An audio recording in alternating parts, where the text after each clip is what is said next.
In the grand tapestry of human history, there are few figures as endlessly fascinating as Leonardo da Vinci, a man whose name is synonymous with genius, curiosity, and boundless creativity.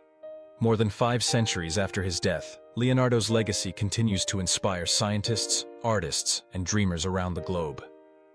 Born in the small Tuscan town of Vinci on April 15, 1452, Leonardo was the illegitimate son of a local notary, Ser Piero da Vinci, and a peasant woman named Caterina.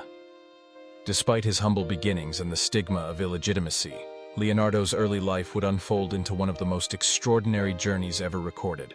From an early age, Leonardo displayed an insatiable curiosity about the natural world. He was a child who seemed to absorb the world through keen observation. Birds in flight, water flowing over rocks, the intricate structure of plants. Nothing escaped his notice.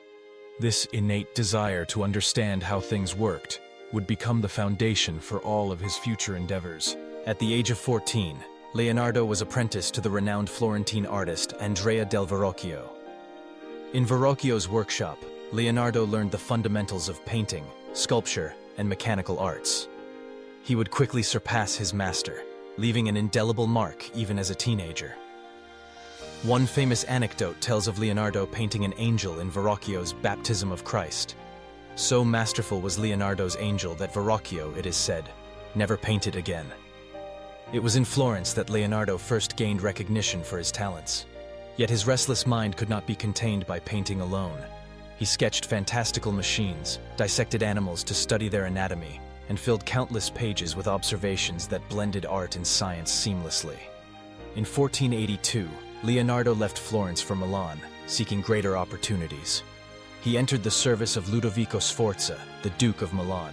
It was here that Leonardo would spend nearly 2 decades, producing some of his most significant works and projects. One of his most ambitious undertakings in Milan was the colossal bronze horse, a monument to Francesco Sforza, Ludovico's father. Leonardo's design was breathtaking, a horse larger than any cast in bronze before. He built full-scale clay models, but due to the outbreak of war and the subsequent loss of the bronze to make cannons, the horse was never completed in Leonardo's lifetime.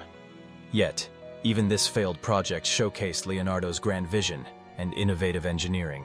It was also in Milan that Leonardo painted The Last Supper, a masterpiece that would become one of the most studied, reproduced, and revered works in Western art. Unlike traditional fresco, Leonardo experimented with tempera and oil on plaster, seeking richer details. Tragically, this technique would make the mural vulnerable to decay within his own lifetime, yet its impact endures. In The Last Supper, Leonardo demonstrated his profound understanding of human emotion and perspective. Each apostle reacts uniquely to Christ's revelation of betrayal, a moment frozen in time with unmatched drama. But Leonardo's mind never rested. While he painted and sculpted, he also dissected cadavers in secret, carefully documenting the human body's inner workings. His anatomical drawings, which lay hidden for centuries, reveal a level of precision and insight that rivaled, and in some cases surpassed, the medical knowledge of his era. His studies of the human heart, muscles, and brain were centuries ahead of their time. Leonardo kept thousands of pages of notes in his famous notebooks, written in his distinctive mirror script, possibly to keep his observations private, or simply because it was easier for his left-handed mind. These notebooks contain everything from designs for flying machines and armored vehicles to studies of whirlpools and botanical sketches. Leonardo dreamed of a man soaring through the skies like a bird, and his designs for gliders and helicopters laid the groundwork for the future of aeronautics. In 1499, Milan fell to French forces, and Leonardo was forced to flee. He returned to Florence, where he would undertake one of his most iconic works, the portrait of Lisa Gherardini, better known as the Mona Lisa. The painting, renowned for her enigmatic smile, subtle sfumato shading, and lifelike presence, would captivate generations. Even today, the Mona Lisa is arguably the most famous painting in the world, drawing millions to the Louvre each year. Yet, to Leonardo, the Mona Lisa was never truly finished. He carried the portrait with him for years, adding subtle refinements, seeking perfection in the interplay of light and shadow, flesh and soul. While in Florence, Leonardo also found himself in rivalry with another Renaissance giant, Michelangelo Buonarroti. The city commissioned both artists to paint vast battle scenes on the walls of the Palazzo Vecchio. Sadly, neither painting was completed, but Leonardo's sketches for the Battle of Anghiari reveal a chaotic tangle of horses and soldiers, a testament to his ability to capture motion and intensity like no other. As he grew older, Leonardo's fame spread across Europe. He worked for powerful patrons, including Cesare Borgia, the ruthless son of Pope Alexander VI.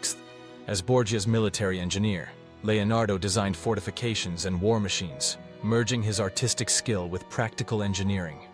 In 1516, invited by King Francis I of France, Leonardo spent the final years of his life in Amboise. There, in the manor house of Clos-Lucé, he continued to draw, invent, and dream until his last breath.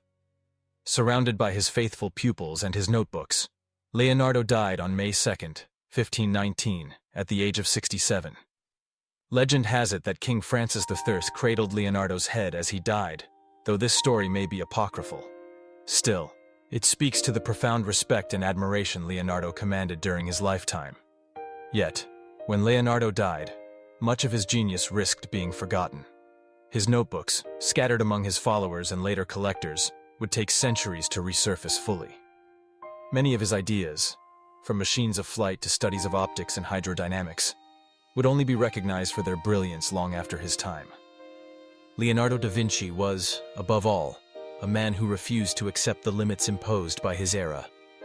He embodied the true spirit of the Renaissance, the belief that knowledge should be pursued in all its forms, and that art and science are two sides of the same coin. He once wrote, "Learning never exhausts the mind." For Leonardo, curiosity was a force as vital as breath. His legacy transcends his paintings, sculptures, and inventions. It lives on in the very way we approach the world, encouraging us to look closer, to question deeper, to never stop wondering how things work and how they could be better. Today, scholars continue to study his surviving notebooks, marveling at sketches of helicopters and submarines, intricate anatomical drawings, and his musings on geology, light, and human nature. Engineers still find inspiration in his designs.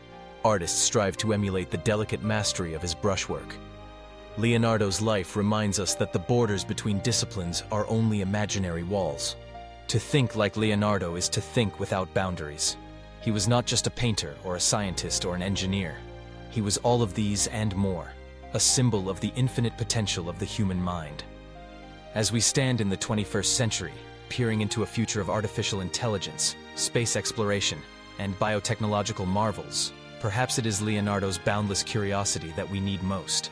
His vision teaches us that progress and beauty can coexist, that imagination and observation together can unlock the mysteries of the universe.